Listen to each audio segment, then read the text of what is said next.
Welcome back into another podcast today. I'm going to dive in deep with a very special person, and that is going to be coming in from Good Evening Crypto. You know him as Abs. He'll be joining us here in a second. But the topic today is going to be, can XRP flip the Titan Ethereum? And I'm going to give you some compelling thoughts of why I think it might have a run at it in 2026. You guys stay around for all of that. Of course, we'll thank our sponsor right now. If you guys have not checked out Uphold, where you guys can earn crypto better, a lot of things happening with Uphold staking rewards. So you can stake up to 20 different cryptocurrencies and get into the reward side of things. New tokens, early access, along with full transparency. This is one of the best platforms out there to make trades on when it comes to crypto.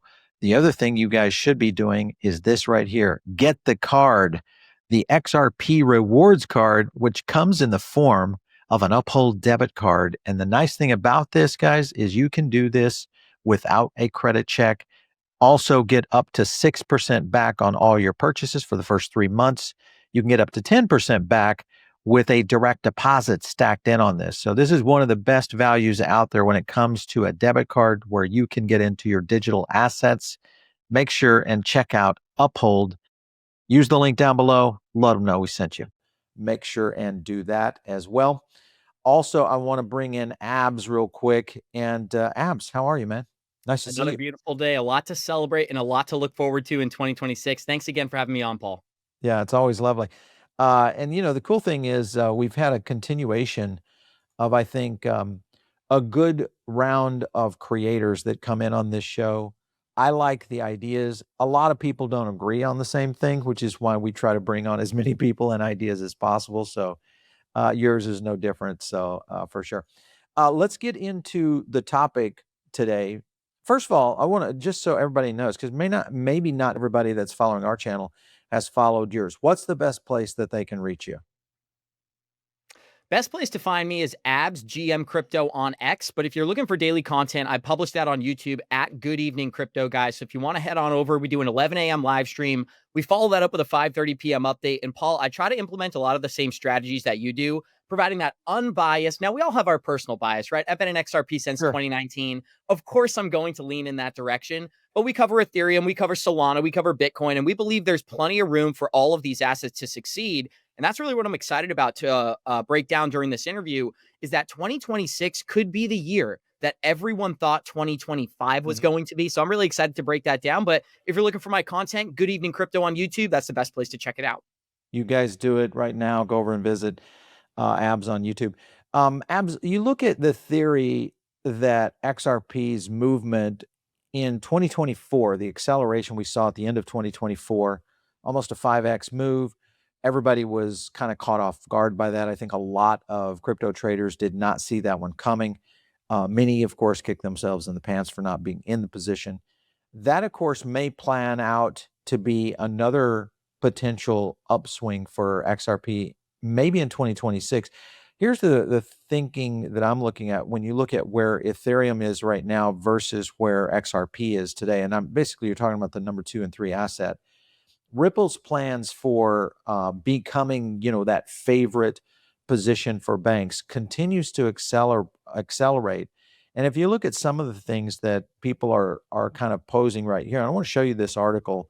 This one was kind of caught me off guard a little bit, but it's interesting because there's two things that it's breaking down. One, of course, is the issue of, I won't say price prediction, but the idea of price support. And the concept behind this is, could XRP actually reach a 10K price figure? And it's the math is different. The guy is analyzing this more from a standpoint of what happens if we see an absolute move on XRP that's based around not the normal assumptions. So he talks a little bit, right here, according to him, XRP should not be evaluated using the same assumptions as retail-driven cryptocurrencies. So the point behind this is all of the scenarios that are playing out, whether it is big bank adoption, what we're going to see in the ETF craze that most likely will take off, and then we start to look at just the cross-border side of it. And let's not even forget about or even mention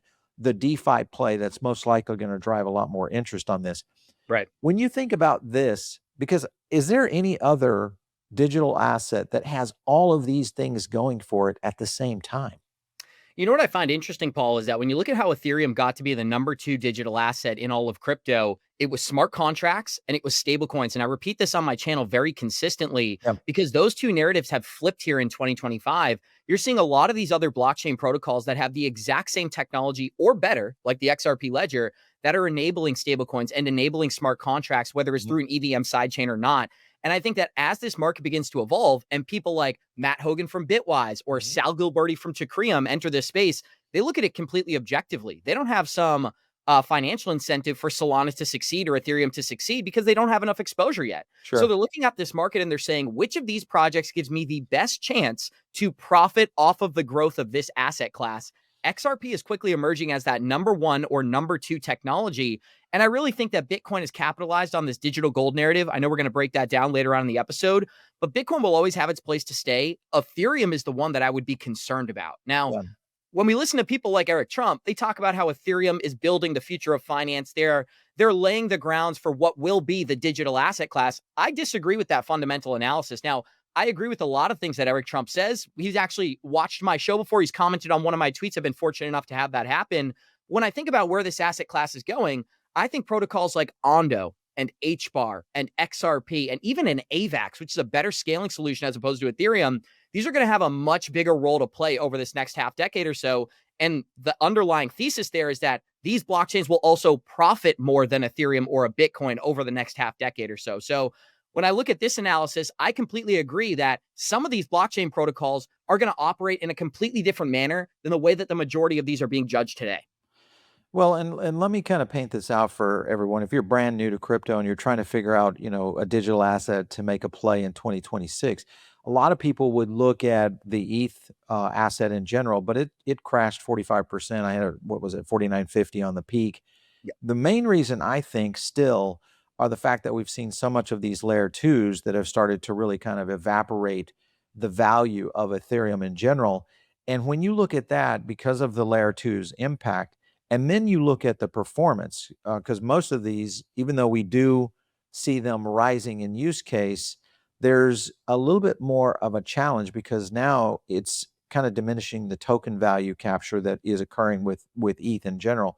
You look at that, I've been talking to many people around this, and I'm still concerned that Vitalik, his vision around a lot of these technical upgrades that we've seen so far have been pretty much on point. But what happens if Vitalik is one tweet away from a challenge? Because right now Ethereum has not hit that yet, but it still hasn't seen price movements. So that's the concern I have. The other thing we hit on that I want to kind of go to is this right here. I'm going to share this tab with you. And that, of course, is the nemesis of Bitcoin. And his name is Peter Schiff. And of course, Peter is, we had him on the show just last week. He's winning the battle when it comes to the valuation of gold. And his tweet was right here. Strategy, he's going right after Michael. Strategy has been buying Bitcoin for 5 years with an average cost of 75K. I'm going to zoom in on that for you guys. 75K. The company has a paper profit of 16%. All right. That's an average return of 3% on MicroStrategy. So you would have been much better if you'd have bought any other digital asset other than Bitcoin. So my point is this, is that when you have gold, which is a $32, $33 trillion asset now, out there pushing, silver exploding, you've got a lot of people that bet on Bitcoin and maybe are reconsidering this.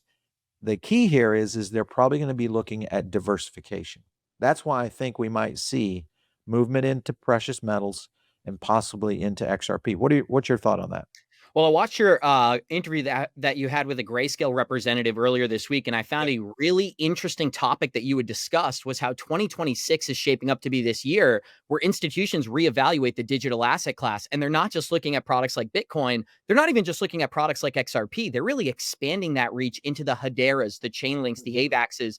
And that's the moment that me as a long-term investor has been waiting for, We were speculating on this just 18 months ago that these companies were not only going to enter the space, but they were going to be buying altcoins. That was a narrative that nobody believed just a year and a half ago. Now we are in that environment today. So it goes to show just how quickly this whole thing can change. And I think the next big change that's happening here in 2026 is that institutions are going to look at the XRP ledger unbiasedly. They're going to look at what Ripple has been developing here through the acquisition of real world companies. And I don't know if we have this prepared for today. We can briefly touch on this, that G Treasury just partnered with JP Morgan to enable real-time payments. Well, how did that happen? They looked at the market objectively and they said, this is the best product in this space. Let's take advantage of this product. I think we're going to see a whole lot more of that in 2026.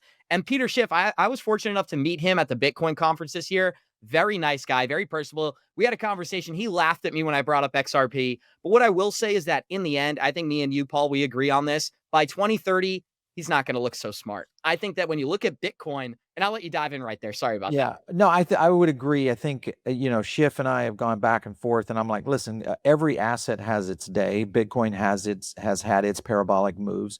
Gold is going to have and has had its parabolic moves. And I think you look at the utility. Now, granted, gold has a pretty significant utility, not as much as silver, but definitely a significant amount of utility that I think starts to drive more interest. And if we do see, market pressures, utility is going to be one of the biggest cornerstones of digital asset investing and in general investing overall. I think energy stocks, what we'll see in the tech space with certain utility, those will be winners in 2026. All of that. HBAR is one that you mentioned a couple of times, and I'm kind of in agreement here. I've continued to allocate in HBAR. Let me go to the chart real quick just to show you guys.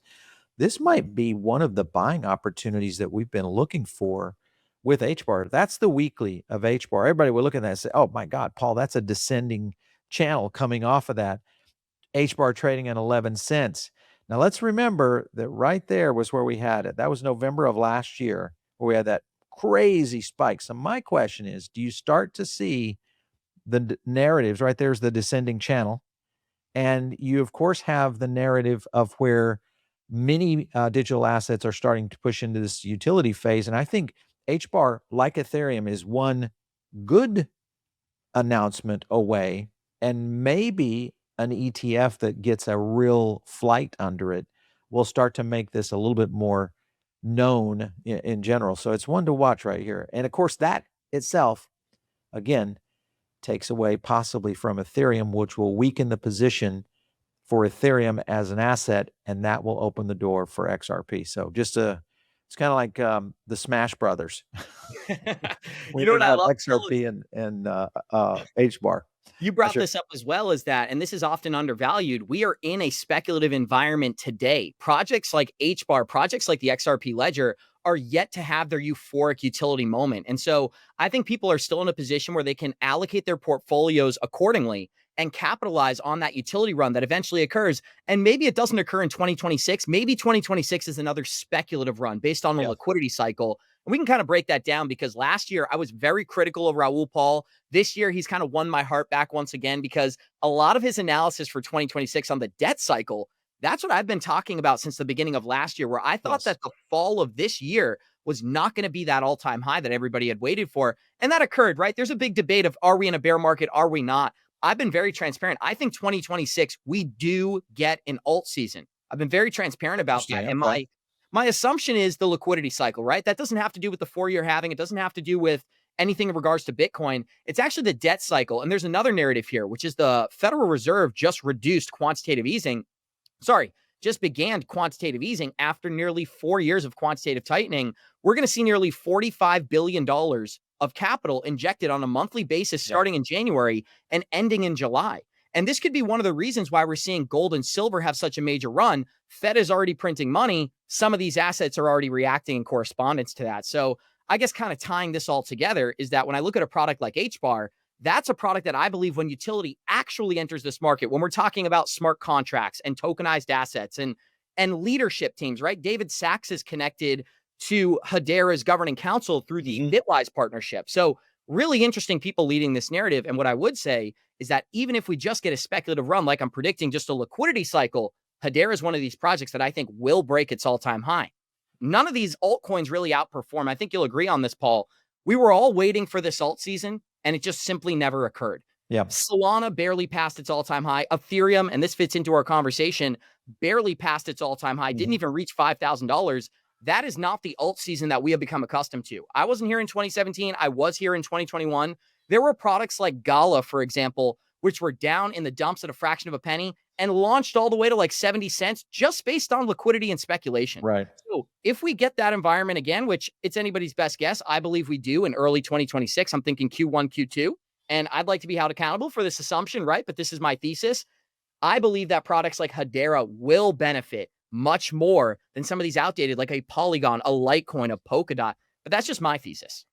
Well, those are the ones that we've put up. I put out a tweet this week, and it was really kind of analyzing the utility markets, especially when you see what XRP, Hedera, Stellar, Chainlink to a certain extent, many of these projects that are starting to really be utilized, which I think is the key thing here. Again, when you look at growth in any one of these sectors, remember, right now, it's all been speculative over these past few years. And most of that has been, in most cases, hopium in a lot of meme coins, a lot of digital assets that had a lot of blue sky but never really delivered. We've seen this, and it's very reminiscent to that of the dot-com era. And you look at where we are now, which is maybe the growth era, which is where Wall Street starts to step in. We start to see the banks starting to utilize some of these tools. And that, I think, is the next leg, which, of course, gets into that bell curve on adoption. And then you look at everyday companies and all that starting to take on utility and figuring out ways to use these blockchains. So I think that, along with institutional validation, which to me might be the secret weapon for XRP. You look at two things, and Zach and I talked about this, and I asked him point blank. I said, why would investors in Wall Street not go the route of an XRP versus some of these lesser known assets that are just coming into ETFs? He said it's going to be a mixed bag, but most likely you're going to see a lot of the blue chips win. What's your thesis? Do you think the big guys are just going to pull the trigger on the top three ETFs or maybe four ETFs by category, and that's going to be the win? This was my big takeaway from a conversation I had with Matt Hogan, who you've interviewed as well, the CEO at Bitwise, for anybody who's not privy. He's a brilliant guy, and he said crypto indexes are going to dominate in 2026. And so I think it'll be a composite of that top 10. It may extend all the way to Cardano, and I own Cardano. I've been in Cardano for a very long time. I'm very uncertain about the future of Cardano. Now, I've seen some very interesting things in connection to the government, what they're doing with Midnight. But when you look at some of the leaders at the company, I'm very uncertain. I'm always honest and transparent about what I think. If I was more confident, I would state that as well. But I think it probably extends down to Cardano. And then when you look at some of these other projects in the top 20, and that's where the Stellars, the Chainlinks, the AVAXs, those have a legitimate, I think there'll be 25 winners, to make it very simple. Yep. Big Wall Street companies, they're going to come in. They're all going to pick the same 25. There'll be a couple of outliers, but for the most part, I think it'll be a top 25 and then everything else. That's just there you go. We could see a Bitwise 25. This is something Matt and I have talked about, instead of the Russell 2000. And it's going to be early stage because I think we'll continue to see blockchains being developed. It's very possible we could see a new layer 2 or even a new layer 1 launch next year that could revolutionize what we're seeing in the market too. So don't count out innovation once that clarity comes through. And when clarity comes through, this is what you're also going to see, and that is right here. Institutional validation, and XRP, of course, anchors around $2 right now. We all know we're trading around 185 to 190, but this bank charter goes into play. Now, granted, right now it's a bank for eventually institutions, but I think at some point we're going to see next level banking coming out of Ripple, and when that occurs, institutional validation is going to be off the hook for XRP. What do you think happens next move from Wall Street based on Ripple's banking charter, if in fact we get to see more power coming out of that strategy? You know what I find most interesting, Paul, and maybe it's a clickbait kind of title, but it's a supply shock narrative. And here's the logic behind that. You already have these ETF issuers, and Jake Klaver shared this on one of his live streams the other day. Each one of these ETF issuers needs to get to $100 million in assets under management before these big companies can write them a $10 million check. And the Yep. logic behind that is that no single investor can own more than 10% of the ETF. So before these large companies can even really get allocated, a company like Canary Capital Yeah. has to go out there and get $100 million worth of assets under management. You also have the company in Evernorth, which is creating an XRP treasury strategy. I believe that's going to expand well beyond $5 billion in 2026. Then you have the EVM sidechain. Then you have the smart contracts. You also have Ripple building real world use cases on top of the XRP ledger. And I think the icing on the cake is that if they get this national banking charter, which we know they did, Yep. they're going to be able to bring traditional banking. They're going to be able to modernize the traditional banking rails through the companies that they've acquired here. So it's really interesting how it all comes full picture. There's not a single leadership team like Ripple in the entire blockchain space. And I'll double down on what the Grayscale guy had to say on your podcast earlier this week. This is a once in a generation, once in a lifetime shift in finance, right? This will not occur again in the next 10 years. This will not occur again in the next 25 years. Yep. It may not even occur again in the next 80 to 100 years. So I think we have to be extremely patient. And as these building blocks are laid out and the foundation is laid for the future of finance, Ripple is clearly giving us the picture that they're going to acquire existing companies, bring those businesses onto the XRP ledger, and inherently increase demand for the underlying asset in XRP, even if they're only using the RLUSD stablecoin. So I didn't even touch on tokenization in that whole dialogue, but I think it's very, very clear that if people are patient enough, we're going to hit this euphoric moment where the amount of XRP in supply doesn't correlate with the amount of demand that's in the market. When people ask me, we do these wealth seminars. They're kind of famous down here in South Florida, and we get into clarification of some digital assets. XRP is always now being brought up in many of the conversations, and to distill it very quickly for them, I'm like, think of it this way. Go back to Apple when Steve Jobs was at the helm, and I want you just simply to think Ripple, Brad Garlinghouse, that's the team that they're building right now. And we know where Apple came from, which was really kind of innovating a whole category that did not exist before. And in 2007, that was the kind of team it took. And to your point, that's the only team I know right now in blockchain that even has a glimmer of comparison to what we've seen previously around great teams that build great products. So I would agree with you. I think the key here with Ripple, of course, has been strategic acquisition, which I don't think stops. In 2026, they're going to accelerate regulatory clarity and also identification, because this will open up lanes for Ripple that probably even we haven't seen. This was a thing that we talked about with Hugo over at Flare Networks, and then had a chance to talk to Zach about this over at Grayscale. The institutional guys are looking at Flare and looking at DeFi now as a way to start to really put this stuff to work. So I think you see the team of what Ripple has built, throw in David Schwartz, take a look at the infrastructure of the VPs at Ripple right now in comparison to any other blockchain out there. There's nobody even close to them. So this is a huge opportunity, I think, for next gen growth for sure. And there's an important distinguishment, which I'm sure you're going to touch on, which is the difference between Ripple and the XRP ledger. Yes. But if you just look at this objectively, a company like Visa is worth $600 billion in total market cap today. The XRP ledger is sitting at what, $150, $180 billion? Yeah.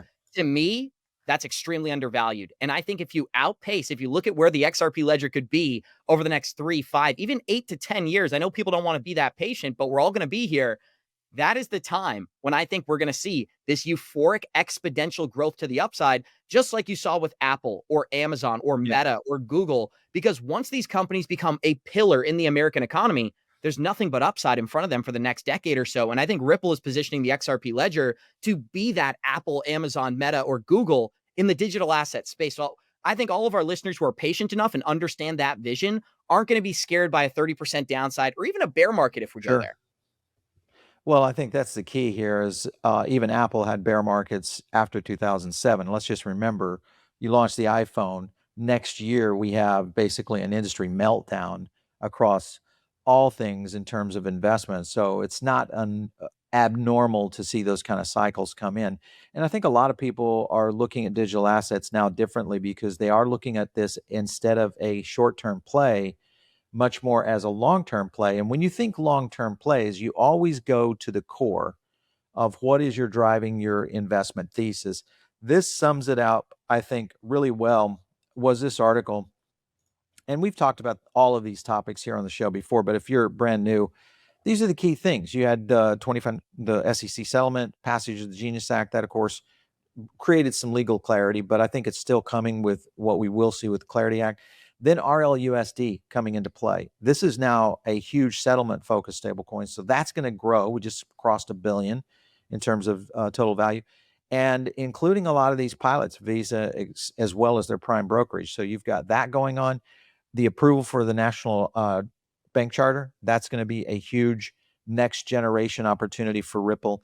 And then last up, of course, is just these acquisitions are unbelievable. I mean, 2.7 billion in terms of acquisition. If you told this rundown to any investor, but didn't use the word crypto, okay, and said, these are the things this company has done, would you invest in that company if they were on Wall Street? And 100 out of 100 would say yes. So that's the thing that I love to hear, because as you know, out there on Xland, there is a legion of haters around XRP, which always tells me that there's something good happening, because you know what else has a legion of haters in the early days? Apple. Apple had a legion. And Bitcoin. I think there's a lot of similarities between early Bitcoin investors and altcoin investors or XRP investors today. Now, I'll be transparent. It is so easy, as somebody who's been here since 2019, to be confident in the future of Ripple and XRP. We went through the war on crypto. We had the SEC lawsuit. We were delisted off exchanges. We were told time and time again that XRP was a stable coin that was never going to move when it was trading at 50 cents. Yep. And then November of 2024 came with the election of Donald Trump, and everything changed for the XRP community. And even friends, like I've known Mark Yusko since I think early 2022. Yep. He even really capitulated and said, listen, Abs, I never believed it, but it happened. And so I think as Ripple continues to prove themselves to be successful and be a real anomaly here in the crypto space, I think there's going to be a lot of Bitcoin, Solana, and Ethereum investors that say, hey, maybe I wasn't wrong. I just wasn't right. Right. And so that's all we can really ask for. Well, and you have David Schwartz right there. I'm showing this on screen. CTO says XRP ledger's adoption measured in transaction volume and liquidity. This is another thing that people don't realize, is the layer of potential here for XRP, and now has processed over 4 billion transactions. So institutional use, I think, is starting to make its way. And then you could go ahead and look at all of the strategies that are being played out right now for DeFi, because I think that's going to have a hidden win for 2026. Again, another reason why we could see a flip around ETFs going to work, which means more inflows. That, of course, eventually OTC volume is going to be dried up, and you've got to go to direct market to get these.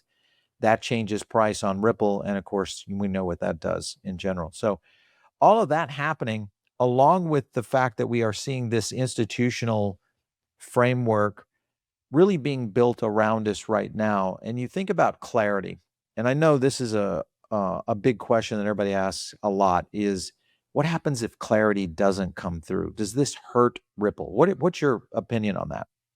Here's what I do know. If clarity does get passed, it will benefit Ripple, because Brad Garlinghouse, according to Charles Hoskinson, is the #1 digital asset representative working with the U.S. government in order to create the Clarity Act. So that we do know. Now, if it doesn't get passed, here's what I would say. It's undoubtedly because it became a bipartisan issue, or sorry, a partisan issue, I should say, where I think the Democrats have kind of established themselves as the anti-crypto and the Republicans as the pro-crypto.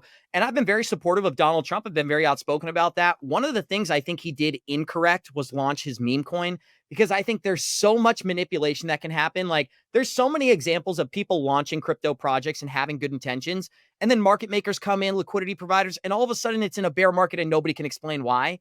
I'll give Donald Trump the benefit of the doubt and say similar things happen. He launched it. He had good intentions. Now it's been down in the dumps and people are holding that against him. I actually heard a couple of representatives say that was one of the reasons that they weren't willing to sign the Clarity Act back in late September, early October of this year. So that has clearly worked against us. Now, if it doesn't get passed, here's why it does benefit XRP. XRP is the only digital asset with legal clarity. Bingo. Not even Bitcoin can say that. And I think Jake Claver has done a great job highlighting this. I know you had a phenomenal interview with him yesterday, where he stated, if clarity doesn't get approved, this could be a situation where XRP is the only digital asset that can be leveraged for many of these use cases that we've been highlighting. So it could be a black swan for the crypto market and a gift from God to the rest of the XRP community, I guess you would say. Maybe that's not the best way to phrase it, but the reality is that XRP doesn't need clarity to succeed, while many of these other projects probably do. Yeah. It puts Ripple, I think, in a win-win position, with what's going on right now. I am still in a position where I feel like it could and will make it through, but I am in more of a 60-40, 60% being yes, it passes. I know that's a high percentage, but a lot of people, I was at a 70-80% probability. I had a chance to talk with Ron Hammond and Cody Carbone here recently, and both of them had doubt. Not doubt in the sense that we could get it past at some point, but doubt in the sense that this could get into a much more of a political battle and actually be used as maybe even a voting block component, because back to what you mentioned, which is of course the issues around Trump's meme coins, which I think that's just bad timing. I think he had unfortunately bad consultants on that one, in terms of whether that should have been done at that time. It's all hindsight now, but I And think let there's me some throw things this he in could there, do to as change well, things. Paul, is that I know you've seen this many times because you've been through many election cycles. But what do we know about the markets is that the party that's in control wants the markets to rise because they will inherently be responsible for that. Exactly. Yeah. That's how the average voter sees it. So let's say that Bitcoin for some reason goes to $150,000 next year. Well, congratulations, you just got a whole bunch of crypto voters that are excited to vote Republican once again. And I think that Yeah. Republicans understand that better than anybody else. Well, and this is the thing that we're seeing more of right now, and that is there's a lot of noise in the political, genre today, especially if you look at what's going on and all the fraud that's being uncovered in Minnesota and a variety of other states that are kind of exposing this. So you may see some counterbalances to this. This is another concern, that there is so much in the way of getting a Clarity Act passed, or it could be a scenario where this is the low-hanging fruit that we can give, because right now this has again been one of the least performances of a Congress that we've had in recent years, where they just haven't done anything because of I won't even call it a locked up, because if we go to a situation where the Republicans lose the House, that changes everything quickly, because of the fact that we will go into a stalemate. And many of these kinds of regulatory alignments will not get into it. And we'll get into a lame duck session with President Trump. And of course, that changes everything for crypto, but it may not change everything for investing. So this is something that I think we're in a position right now. There are still good opportunities coming our way. Do you think we're in a recession right now? So difficult to say. I'm so isolated with the digital asset space because I'm solely focused on I do have a small business that I run, a gas station as well. One of the things I've absolutely realized is that the average American is hurting. That's completely clear to me. In my Yeah. everyday life, people that I interact with, I do a lot of one-on-one calls as well. The number one thing that I've realized is that $100,000 does not go as far as it used to just Yeah. 4 or 5 years ago, and average Americans are feeling that more than ever. Now, if I could add one quick point to the recession narrative, 2026 is going to be a defining moment for the American economy.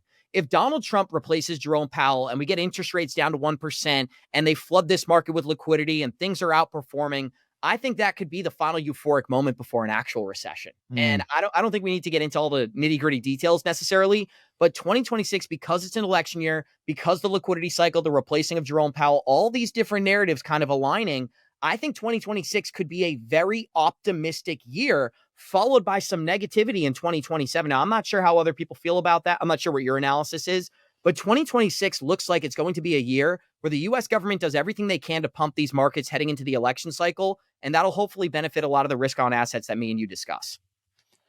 Well, and you consider, I think you're right in the sense that we could see a lot of influence, obviously, from the Fed. The real question, I think, will be, how does the market respond? And if it responds in a way that you and I will recognize, especially in the digital asset space.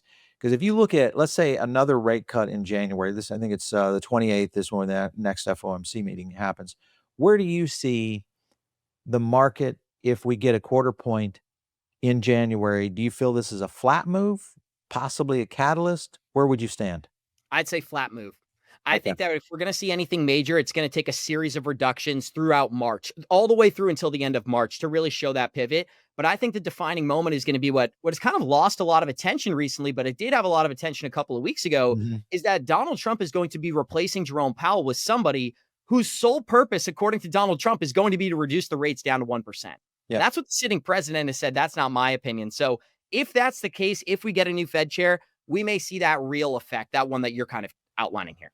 Well, I think there's kind of a mixed bag right now because you look at GDP is positive, economy is obviously being tested and challenged in all sorts of different ways. Many people would look at U.S. tariffs still being one of the big categories that has drove inflation, but the big concern I still have is going to be the labor market weakening. We also still don't really have inflation completely under control. Disposable income is flat right now. That's another problem. And I still think, this economic uncertainty that we're faced with right now is still an issue. We could still get a shutdown in January. So think about that. I mean, there's a possibility for that. I don't know what the poly market on it is right now, but right now it's a lot of people are pointing to where this could go because economists are kind of divided on this. I know JP Morgan I think they were like a 40% probability for a global and US recession. And they were talking about the end of 2025. So if that is the case going into 2026, let's say they missed it by a little bit, that'll be a huge one. What the things that I'm watching right now is AI investment. Where will retail investors go, but also institutional investors in terms of the AI play, consumer spending, back to your point, and then these Fed rate cuts as we continue to see them, if in fact they happen. That's the other thing. What is your percentage of a no rate change in January? Would you give it what percentage? No rate change, I Yeah, would say no rate change. only 25%. All right, so I'm that's pretty about. I confident think that we that's will get a rate change. okay. So you're feeling more in a rate change position. I think we're still in a position where even if we were to get a rate change, you have to look at a little bit of the vulnerabilities out there because this labor market is the one that I'm still, as I said, is most concerned. And if we rise to, let's say, 4.7, 4.8, that would be a deafening number for the Fed, which would possibly accelerate. But I'm concerned that that starts to put more pressure on inflation. Even though we had GDP growing, but these jobs, man, this is the one that, again, I hate to kind of counter on that, but it is a possibility that could be a problem. What about gold? Are you an investor in gold right now? I own gold. I own a little bit of gold from a long time ago. I have I actually have gold on my neck, right? So I guess I'm a gold investor, and that's a joke, of course. But I am very optimistic about gold and silver. I was a little bit caught off guard by the success of silver and how parabolic it's been over these last few weeks or so. That's But just isn't it a crazy. great indicator of what's to come in 2020? I mean, if we can get commodities performing in this manner, and these commodities are far larger than something like an XRP, this is Yeah. what I've been telling some of my listeners, is that it's inevitable. Once we get the attention on our sector, there is going to be a certain amount of projects that outperform, survive, and thrive, just like gold Bingo. and silver has been doing. So I really love gold. I'm one of those people who my good friend is Johnny Crypto. He's one of those guys. He's almost 55, 60, and he's always telling me about gold. And we like to joke around with each other. He's had a great year, right? It's been nothing but confidence on He his end. smiles, all smiles. They should call Exactly. him So Johnny Smiles now. I got to give credit where credit is due, as we say. So shout out to the gold investors. I do have some gold. I own some silver. And, I'm more optimistic on gold than silver because of how exponential it's been. I think we could see a $9,500 silver, but I think the euphoric moment has probably already occurred. That's just my thesis. I don't know if you have any different thoughts on that one for Mine silver. is a bit more bullish on silver only because of the squeezes that we've seen over the last couple of days, which has mostly been, I think, banks that have been basically leveraging paper on silver. And now investors are looking for physical. Physical will probably be the big play on silver because it just doesn't exist. And the utility component, I think it was Elon Musk that was when we saw the parabolic move on silver, and he simply tweeted out, "This is bad." Mm. And what he means is this is bad for EVs. This is bad for technology because most of that product. And if you look at now, I also watched a video. it was in a documentary of where the Chinese now send stealth groups around the globe to different sorts of silver suppliers, mines, etc., to basically get the asset itself. So it's kind of a little bit of an arms race, because this is one of the key things in chips, EVs, most of the tech that's being built. This is a utility component, and hard silver, physical silver, may end up actually detaching. And this is a theory. I think we see what we'll see in terms of paper silver, what you can go buy on, SLV, and what we'll see on physical silver completely separate. That would be a new situation for sure, because physical silver is going to be the one that I think to watch for sure. And I've And it, never been a silver guy. But as you really put an eye to it, Andy Scheckman, who's been on our show a couple times, we've kind of gone back and forth on this, and we talked about this about 8 months ago. Hmm. And you can go back on our main channel, go back and look at Andy's and I's conversation. And we were talking about this very issue, is that silver is about to get a squeeze and the supply issue is real. And then, of course, you had theories that there was a major market maker that could not make basically a short leverage call, and they basically got in trouble, and the Fed bailed them out. So on an overnight repo. So we're doing more research on that. We'll probably break that again later this week to explain what happened within silver's price, parabolically moving above $80, but retracing immediately back down. So there's some weird stuff happening in the precious metals market. That's there what I is. can say for sure. Last step, let's get a couple of predictions for 2026. I know you have several theses working. What would you share with our audience to say, watch out for this or that? So what I've outlined for early 2026, and again, we're really approaching that time frame, is I think starting in late January to early February, things may get exciting. Now, there's some macroeconomic factors out there, and I think you touched upon those, whether it's the Fed or silver or the markets unwinding. But I do just want to make sure I get this in as well, Paul, is that when you think about what you just underpinned there in that entire dialogue, there is a problem for people who are solely focused on accumulating wealth through income. Yeah. I feel as if Americans today need to have an understanding of how to operate, whether it's stocks, whether it's silver, whether it's crypto, whether it's housing. It is not enough to go out there and earn a decent salary and be able to sustain yourself. And maybe this is a personal opinion, because most of my friends are under 30. None of them can afford homes. All of them are looking for a way to purchase a home, get a family started. But we were convinced, and I didn't finish college. I have no college debt. I've been very transparent about this. But people go to college, they pay 70 grand a year, they walk out with all this debt. So they're already at a huge loss. They're starting their life at a negative. So they have to figure out a way to even get up to break even. And I think this is a big problem that young people are really looking for a solution for. And that's why so many people are interested in crypto. They're interested in gold and silver. They're interested in stocks and bonds, because everybody is looking for a way out. Everybody is looking for that way to find financial prosperity. And I think it's a much bigger macroeconomic picture than just some of the stuff that we're talking about today. But that came to mind as you were breaking that down. You're talking about how different the world is. Young people today, the odds, we've been told this, the greatest time to be alive, all these things. The odds are against us monetarily. I think resources wise, it is the greatest time to be alive. But if you're 25, 30 years old, you wake up, you got 200,000 in debt, you live in an apartment, you don't have a family. That is not the life that was sold to us back when we were growing up in the United States of America. Not at all. Yeah. I'm looking for a path back to prosperity. And what I'm hoping for the masses, and I'm not talking about myself as an individual, is that the digital asset space can be that real estate market for baby boomers. Maybe that's what the digital asset space can be for young people today, where they can buy a Bitcoin, they can hold it for 20 years, and they can accumulate some generational wealth.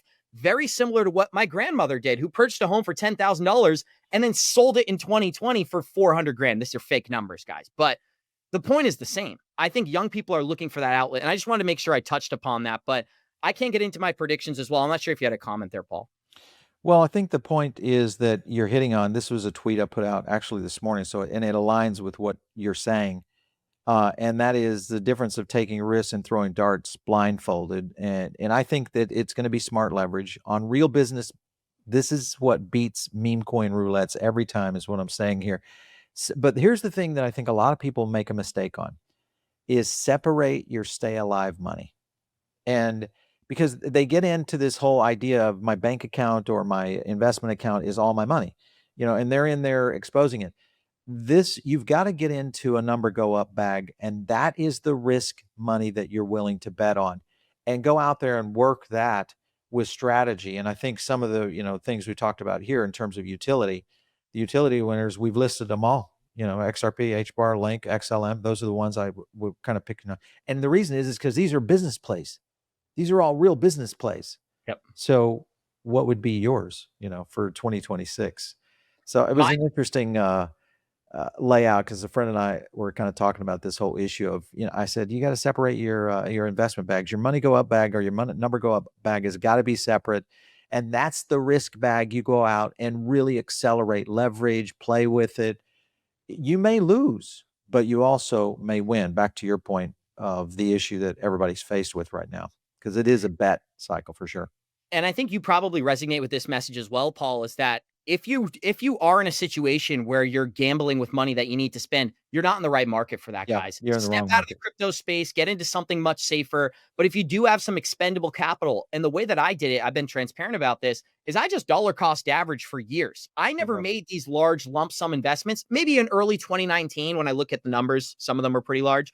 But what I really did was $400, $100, $200, $300, do that consistently over several years. And all of a sudden you're looking at a portfolio that's far larger than you would have imagined. Exactly. And that's just these simple strategies, not messing around with extremely high leverage, not taking money you need and thinking, okay, well, if XRP 2X's by Friday, I can pull that money and pay my rent. Stay away from that stuff. We always talk about this. My fundamental thesis is this: the digital asset class is here to stay. The most successful projects will have a consolidation of wealth. And I'm positioning my portfolio to be in those projects I believe will capitalize on that consolidation. And you said, what's my big prediction for 2026? I would say that the Clarity Act kicks off that separation that you have talked about from the HBARs, the chain links, the XRPs, the Stellars, the AVAXs. I like to throw AVAX in there. Those projects, after utility is kicked off, after these companies know we are allowed to operate on these chains, we're going to see some exponential growth to the upside. And maybe many of these other projects dwindle out into non-existence. And so that could be bad for some. Could be the case. Right. And the people who have exposure to Litecoin, I go head to head with the Litecoin Twitter account. I don't know if they've ever done that to you as well. They like to troll and have fun with their community. And one of the things that they gave me a hard time for was I was covering the XRP ETFs over and over. I was predicting the inflows. And then the Litecoin ETF launched and they did $1 million in daily volume. And so it goes to show institutional demand, forget social media, forget retail investors. Yeah. Institutions are looking at this asset class like tokens with real utility and meme coins with Twitter accounts. Well, an institution drives the narrative when you get into the ETF layers, which drives in retail, then drives in other institutions, and then goes into layers of, everything from investment councils, private offices, etc. that start to play in those issues. So you have to win the ETF war. And I think so far, XRP is winning the ETF war for sure. Abs, always fun having you on the show. Thank you so much for coming in today. I appreciate it. Thanks so much, Paul. Look forward to doing it again. Part 4, maybe. We'll have to see. Thank you so much. We're going to get it, man. We're going to get it. Well, there's a lot happening, I think, after the first of the year. So we're going to have you back on to cover some stuff, because I think there's some interesting things in the first. Watch out for the first 3 weeks of January. Those are the dates that I'm kind of picking as very volatile. Both good and bad. There'll be some winners in there, but I'm a little bit concerned about a handful of key assets, which we'll be reporting on here soon.